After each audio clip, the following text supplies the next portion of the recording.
OK. Le bureau du loisir. Bonjour, bienvenue au bureau du loisir. Je m'appelle Mathieu et aujourd'hui, je suis tout seul. Eh bien oui, les grands fans de David diront, mais où est David? Il y a une raison à ça. Premièrement, David travaille, mais une raison encore plus thématique. Aujourd'hui, je vous parle de jeux solo. Quoique j'aime bien quand David est là pour me poser des questions sur les jeux solo, mais aujourd'hui, je vous parle de deux jeux que j'ai joués dans le cadre d'un rattrapage solo. J'ai eu un petit peu moins de temps cet été, hein, la famille, les amis. Un petit peu moins de temps pour jouer solo. Donc, je me suis rattrapé. Hier, j'ai fait 4 parties solo. 2 du premier jeu que je vais vous présenter et 2 du deuxième aussi. Un gros coup de cœur pour le deuxième. Restez avec moi, suivez-moi jusqu'au bout, puis vous allez voir quel est le deuxième jeu. Le premier jeu dont je pourrais vous parler, c'est, j'ai mis la boîte un peu loin, je reviens tout de suite, Onoda. Onoda. Donc, là, je vous montre un peu la même chose que la... Voilà ici, Onoda, c'est un jeu solo, exclusivement solo de Salt and Pepper Games de Paco Gradaille, le designer. Oui, Paco Gradaille. C'est surtout qu'il y a quelqu'un qui a designé des wargames. Et c'est un jeu qui se passe effectivement dans un contexte de guerre. Ça se passe pendant la Deuxième Guerre mondiale. Ce qui est vraiment intéressant dans Onoda, c'est que Onoda, c'est un soldat japonais qui, lui, avait pour mission de survivre, quoi qu'il en coûte, de survivre le plus longtemps possible. Et il est resté 30 ans dans la jungle sur une île des Philippines. Donc, c'est pas rien. Il croyait pas que la guerre était finie, il pensait que c'était un instrument de propagande par les Américains. Et donc, il est resté 30 ans en situation de survie totale dans la jungle philippine. Et c'est un personnage qui est assez mitigé au niveau de l'histoire parce qu'on ne sait pas si c'est un héros ou si c'est finalement comme un terroriste parce qu'il faisait de la guérilla sur l'île en Philippines. Donc, un homme assez mitigé dans l'histoire. Comment le jeu fonctionne? Il y a un excellent film d'ailleurs qui a remporté une palme à Cannes pour ceux qui s'intéressent, qui s'appelle aussi Onoda. Ça peut ressembler un peu à Maki. Pour ceux qui ont joué à Maki, à cause du contexte, bien sûr, on est dans la Deuxième Guerre mondiale, mais aussi c'est qu'on va avoir des missions à accomplir. Dans Maki, il y en a une ou deux à travers toute la partie, je pense. Mais là, il va y en avoir une par tour dans Onoda. Eh bien, on est sur une île des Philippines. Voici la carte. Et donc, on va se promener de territoire en territoire, donc de région en région pour accomplir ces missions-là. Et à chaque fois qu'on va se promener, on va faire augmenter le niveau d'alerte. Et le but, il faut comme être capable d'à la fois monter le niveau d'alerte, mais à la fois accomplir des missions, parce qu'à chaque fois qu'on va faire une mission, à chaque fois qu'on va essayer d'aller chercher de la nourriture, à chaque fois qu'on va se déplacer, et aussi à chaque fois qu'on va essayer de réparer notre équipement, parce qu'on en a quand même, qui est essentiel en situation de survie, puis on va faire augmenter le niveau d'alarme. On va toujours avoir des tests d'alarme à faire. Et tout simplement, on va compter le nombre de marqueurs d'alerte qu'il y a dans le territoire. On va piger dans un sac. Vous savez comment j'aime piger dans des sacs? Et donc, on va espérer trouver un jeton qui est strictement supérieur au niveau d'alerte. Ça ne peut pas être égal. Donc, il y a un côté backbuilding parce que quand on va aller chercher des ressources pour manger du riz, les ressources et les jetons qui sont dans le sac, c'est les mêmes. Donc, plus on va aller chercher de nourriture, plus on va jouer avec les jetons qui sont dans le sac. C'est une mécanique très, très, très intéressante. C'est un jeu qui joue rapidement. Je vous dirais qu'en une demi-heure, 40 minutes, on a pu accomplir l'émission. Puis le but, c'est de. On joue pendant 6 tours. Les tours représentent chacun 5 ans parce qu'il reste 30 ans. Donc, on va vraiment faire tout le moment où Onoda était en mode survie dans la jungle philippine. Et au bout des 6 tours, ben, on va arrêter de jouer.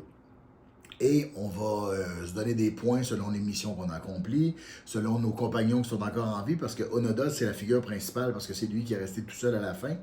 Mais dans la réalité, je veux dire. Mais donc, on a des points si on fait survivre ses amis de peloton. Je ne sais pas comment dire ça, pas de peloton, d'escouade, de régiment. Bref, ceux qui connaissent mieux le langage militaire que moi pourront me corriger. Voilà, donc un jeu qui joue assez rapidement, qui est le fun, qui est très très le fun parce que je pense qu'il y a une grande rejouabilité. Il faut que tu piges un événement à chaque fois que tu fais une action aussi, à part se déplacer. Et donc, il y a toutes sortes de choses qui peuvent arriver, autant bien que mal. C'est vraiment intéressant d'essayer de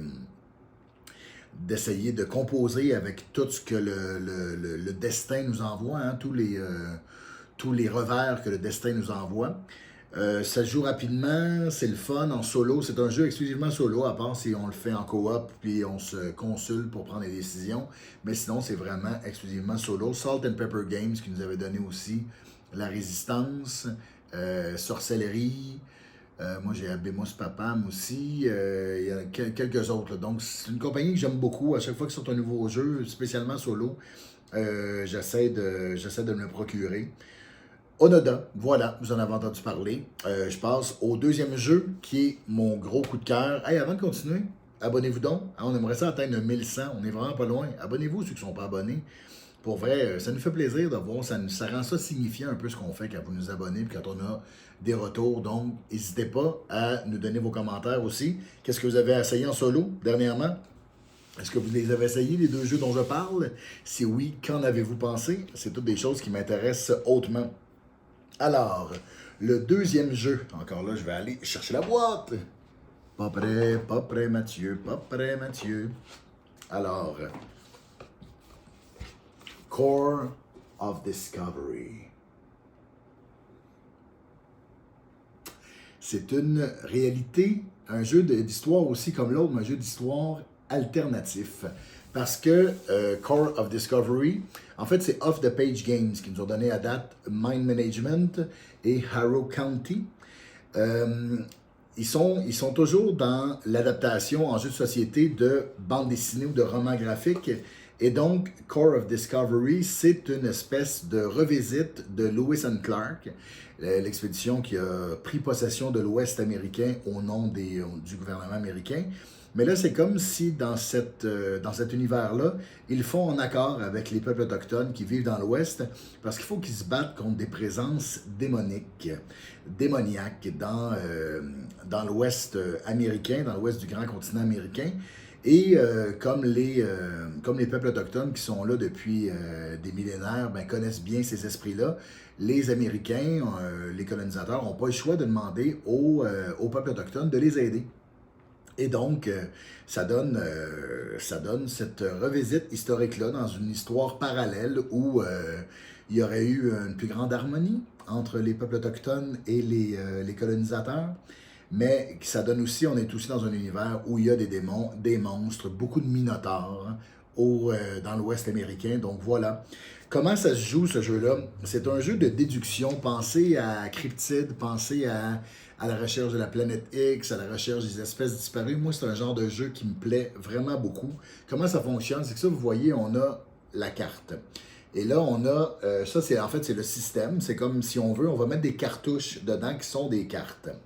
Et à chacune des missions, on va mettre une nouvelle carte et vous voyez qu'il y a des éléments qui vont tomber dans les trous là. Et notre but, ça va être de se promener et de découvrir les éléments en enlevant les petits jetons.